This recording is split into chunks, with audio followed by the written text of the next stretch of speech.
Buen día, mis hermanos, Dios les bendiga. Espero que estén terminando esta semana muy bien juntos.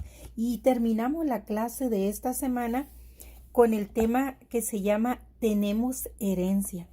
Y vamos a estar leyendo Efesios capítulo 1, 11, 12 y 13, 3 versículos, pero como siempre vamos a leer otras citas adicionales que nos da el texto, ¿verdad? El libro.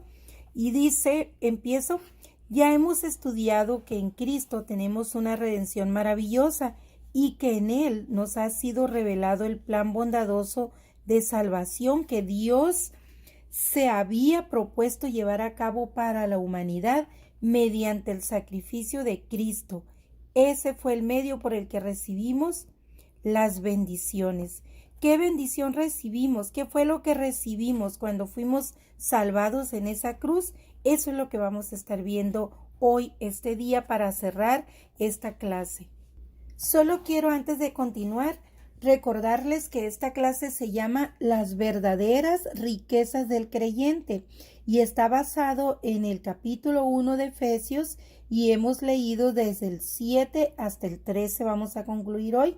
Y el versículo que debemos memorizar con respecto a esta clase es el 1:13 y dice: en él también vosotros, habiendo oído la palabra de verdad, el evangelio de vuestra salvación, y habiendo creído en él, fuimos sellados con el Espíritu Santo de la promesa.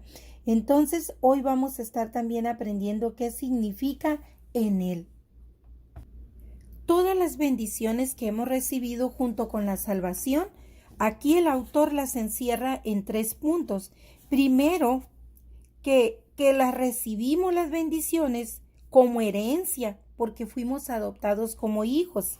Esta idea se halla solamente en el Nuevo Testamento y significa que hemos sido escogidos como herederos. Y esta idea se deriva del concepto antiguo en Deuteronomio, en el Antiguo Testamento, con respecto de las tribus de Israel que fueron escogidas por Dios para ser un pueblo, así como Dios de entre todas las tribus escogió al pueblo hebreo, al pueblo de Israel, para ser su pueblo escogido.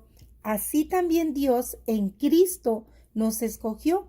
Dice que Él nos predestinó desde la fundación del mundo a toda la humanidad para ser salvos. O sea, no los destinó al infierno, sino los predestinó.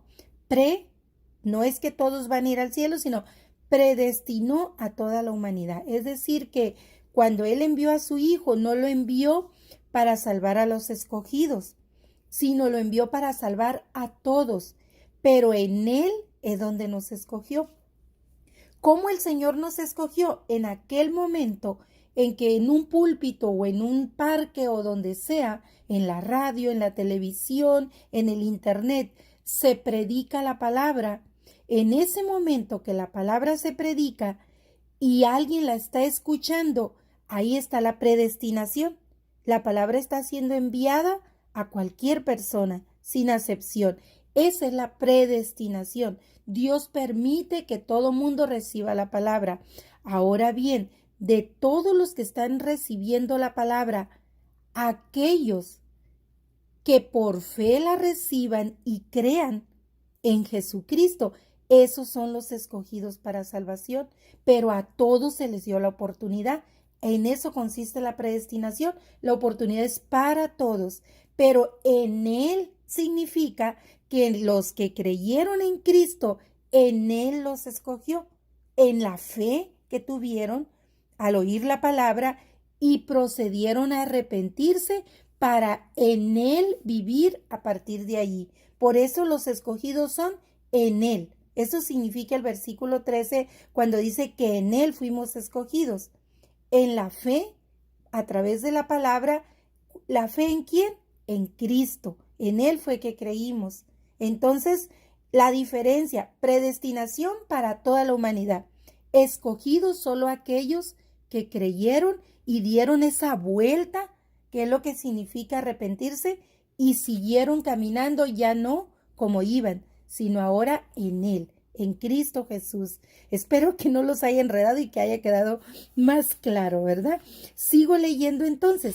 Pone aquí el ejemplo que así como Dios de todas las tribus que había en el Antiguo Testamento, eligió solamente al pueblo de Israel, igual así de toda la humanidad, ahora Él eligió a solo aquellos que creyeron y se arrepintieron. Entonces ahí está el ejemplo. Sigo leyendo.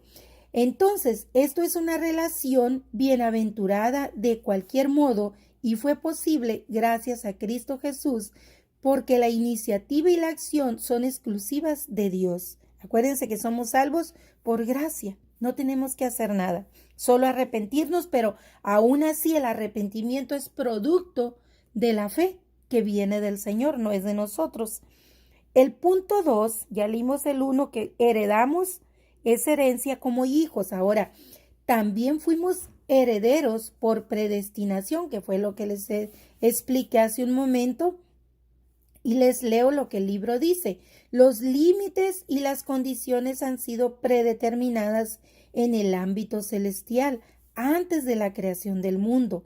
Los que responden de acuerdo a lo que ya ha sido determinado, esos son los que gozan de esta herencia. Es decir, ¿quiénes son los que responden? Los que creen, ¿verdad? Y se arrepienten. Dice, entonces ellos gozan de esta herencia y son ya la porción escogida de Dios, aunque en parte, porque hasta que se realice plenamente este plan divino, será cuando Cristo venga en el cumplimiento definitivo de los tiempos y todos aquellos que creyeron sean glorificados.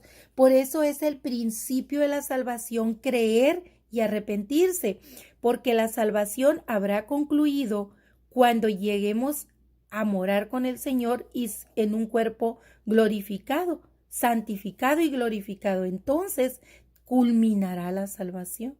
Por eso es que hay que cuidarla, no porque la pierdas, sino cómo vas a estar en ese momento que el Señor te glorifique. Sigo leyendo. La expresión en Él explica el contenido del versículo en cuestión, o sea, el versículo 13. No es que Dios haya escogido arbitrariamente a algunas personas para la salvación, sino que Cristo es el elegido. Dios no nos eligió a nosotros, eligió a Cristo para que en Él nosotros fuésemos salvos.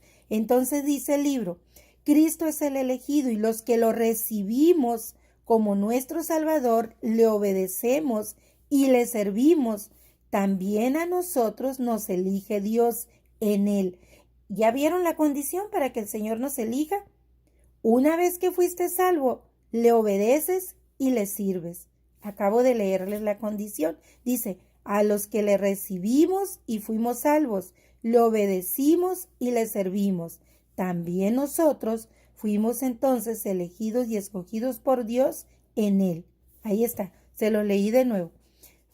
Continúo leyendo. Pablo nos puso frente a la realidad de una herencia que ni imaginamos cómo será cuando se revele en su totalidad, es decir, en la venida del Señor, la segunda venida. Pero también nos animó a gustar y disfrutar desde ahora los beneficios que vienen incluidos en la salvación a través de la presencia del Espíritu Santo en cada uno de los herederos del Padre Celestial. Como pueblo de Dios debemos anunciar estas buenas noticias a todo el mundo. La Iglesia fue comisionada, no se nos olvide, a anunciar el mensaje de esta redención que es por gracia y que incluye a la totalidad de la humanidad a quien Dios ama. Recordemos el versículo de Juan 3:16 y ya todos sabemos ese versículo, de tal manera amó Dios al mundo, etc. Y por último, para concluir la clase, el último punto que nos da aquí el autor dice que somos sellados con el Espíritu Santo. Ahora bien, una vez sellados, ¿cómo debemos vivir? Dice, recordemos pues, continúe leyendo, recordemos pues lo que Él dijo a sus apóstoles. He aquí yo enviaré el cumplimiento de la promesa de mi Padre sobre ustedes. Esa promesa el Señor la hizo en Lucas 24:49. Pueden leer ahí. Dice, esta promesa se reiteró, dice, en Hechos 1:8, cuando Jesucristo dijo, pero recibiréis poder cuando haya venido sobre vosotros el Espíritu Santo. Y esto se cumplió en el día de Pentecostés y lo pueden ver en el capítulo 2 de Hechos. Entonces ustedes pueden leer en casa estas citas, Lucas 24:49, Hechos 1:8 y Hechos capítulo 2, donde habla del día de Pentecostés cuando recibieron al Espíritu Santo, María y los discípulos y todos los que estaban ahí reunidos para celebrar las fiestas de Pentecostés. Sigo leyendo. La promesa del Espíritu imprime en el creyente, en Cristo Jesús, la imagen de Él, en quien cree, marcándolo, identificándolo como suyo. Es decir, aquel que recibe el Espíritu Santo queda apartado del mundo y separado para el cielo.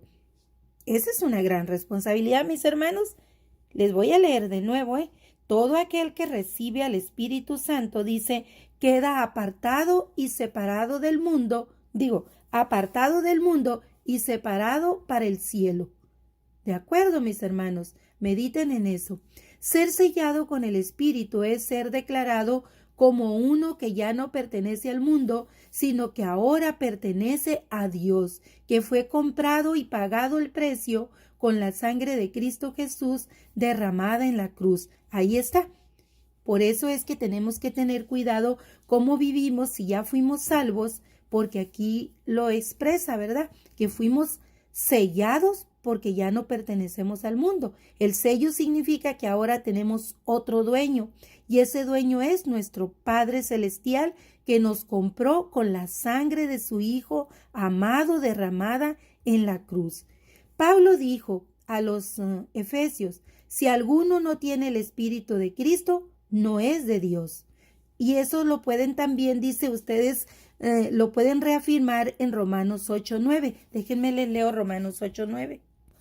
Ok, ya encontré la cita, dice Romanos 8:9, mas vosotros no vivís según la carne, sino según el Espíritu, si es que el Espíritu de Dios mora en vosotros, y si alguno no tiene el Espíritu de Cristo, entonces no es de él, o sea, es un inconverso.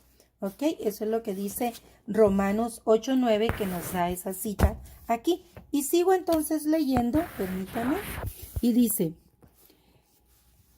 al ser sellados con el Espíritu Santo, significa que hemos sido identificados y autentificados como un documento a cual se le pone un sello para que signifique que es auténtico. Como ahora nosotros con ese sello pertenecemos a Dios por fe en Cristo, entonces la presencia del Espíritu mora en todo creyente.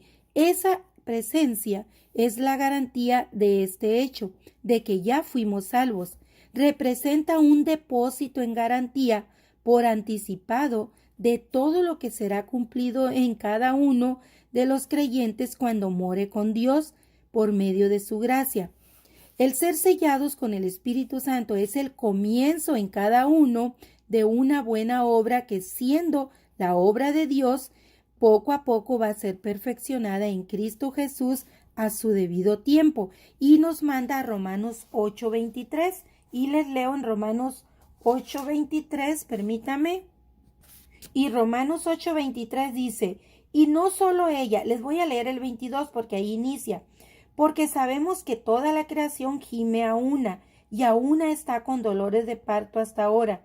Y no solo ella, sino que también nosotros mismos, que tenemos las primicias del Espíritu Santo, nosotros también gemimos dentro de nosotros mismos, esperando la adopción, la redención de nuestro cuerpo. Nosotros fuimos redimidos ya en nuestro alma, nuestro espíritu, pero nuestro cuerpo sigue siendo pecador. Entonces dice que nosotros gemimos. Todo aquel que fue salvo gime, o sea, ansía, anhela que el Señor venga ya, para que ya no solo sea su alma la que sea salva, sino que también su cuerpo sea redimido, porque cuando el cuerpo sea glorificado, ya no habrá tentación, mis hermanos. Ya no habrá, porque lo que ahora nos jala a la tentación es la carne, es el cuerpo, porque todavía el cuerpo no ha sido redimido. hasta que el Señor venga. Entonces eso es lo que significa Romanos 23 y le leo Efesios, también me marca Efesios 1:14. Ahorita se los leo y dice que las arras son algo valioso, dice aquí el texto en el libro, y en Efesios 1:14 dice que es las arras de nuestra herencia hasta la redención de la posesión adquirida para alabanza de su gloria, que nosotros nuestras arras o nuestra garantía, como en el matrimonio, se dan unas arras como símbolo de la provisión, del cuidado que tendrá cada uno de los cónyuges, vea, uno del otro. Entonces, nuestro Señor Jesucristo dice que somos la novia de Cristo. Entonces nos ha dado a nosotros unas arras en compromiso, como un anillo de compromiso para cuando Él venga y la iglesia se una en matrimonio con el Señor, como dice Apocalipsis 21. Pero por lo pronto nos ha dado las arras, es lo que dice Pablo a los Efesios, y las arras viene a ser el Espíritu Santo en garantía de la promesa de que no solo nuestra alma será redimida, sino también nuestro cuerpo. Y entonces cuando el cuerpo sea redimido, no hay dolor, no hay tristeza, no hay rencor, no hay nada, no hay tentación, porque todo estará redimido en el Señor. Qué grandiosa noticia, ¿verdad? Mis hermanos, entender así que tenemos esa garantía, la garantía del Espíritu Santo, de lo que Él prometió lo va a cumplir. Así como en el altar se hace una promesa y se debe cumplir, así el Señor hizo una promesa y nos dio a su Santo Espíritu y cumplirá cuando redima nuestro cuerpo y lo glorifique. Sigo leyendo, dice, es incluso tanto para los judíos como para los gentiles, pues somos todos reunidos en Cristo por una sola fe y una sola fe salvadora. El propósito divino siempre habrá sido que todos gocen de la salvación. Y luego nos recuerda aquí el versículo 13 que leímos, ¿verdad? Ahorita dice, claramente observamos que en ambos versículos, tanto en el número 1 y en el 11, se los voy a leer otra vez. En el 11 de Efesios 1:11 dice, en él asimismo tuvimos herencia habiendo sido predestinados conforme al propósito del que hace todas las cosas según el designio de su voluntad. O sea, fuimos predestinados para ser salvos. 12. A fin de que seamos para alabanza de su gloria. Nosotros los que primeramente esperábamos en Cristo, en Él también vosotros, habiendo oído la palabra de verdad, el evangelio de vuestra salvación, y habiendo creído en Él, fuimos sellados con el Espíritu Santo de la promesa, que son las arras de nuestra herencia, hasta la redención de la posesión adquirida para alabanza de su gloria. Ahí está, mis hermanos, por eso nos manda aquí a otra vez a recalcar el texto bíblico, porque dice que ciertamente, dice, tanto para judíos como para gentiles, Dios dio esa promesa y nos hace la comparación del versículo 11 que estábamos predestinados, pero en el 13 dice que solo aquellos que procedimos por fe creer y arrepentirnos, fuimos los elegidos, pero en Él, en Cristo. Entonces dice que claramente observamos esa herencia, que nosotros, dice, fuimos escogidos en Él. Dice, qué bendita seguridad que nos da esta palabra de Dios en Efesios 1 al describir la garantía que tenemos de alcanzar salvación. Esta seguridad debe darnos a nosotros, los que hemos sido salvos, la fuerza que necesitamos en los momentos oscuros y difíciles de nuestra vida.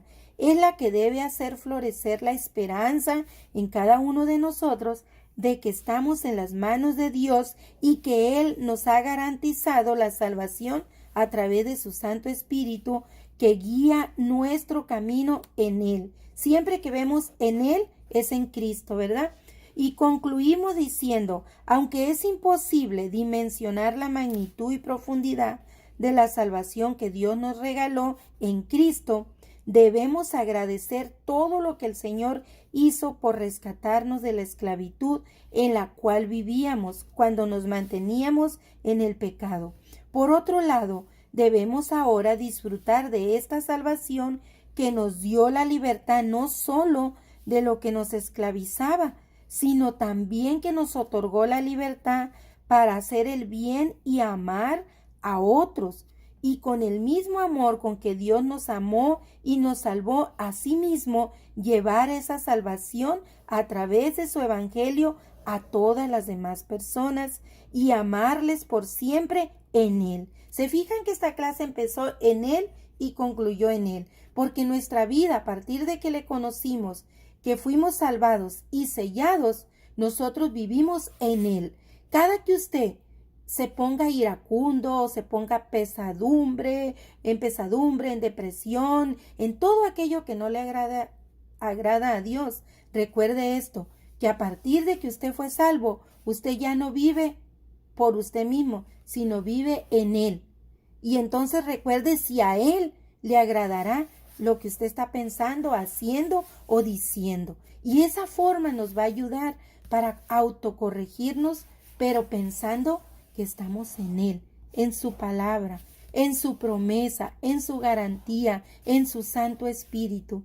Recordemos esto siempre, mis hermanos, para que de esa forma nosotros empecemos a caminar, como dice aquí, que como esa obra no es de nosotros, sino que es de Dios, dice que Él mismo la irá perfeccionando hasta que venga a glorificar nuestros cuerpos para que no haya más tentación. Que tengan un bendecido día.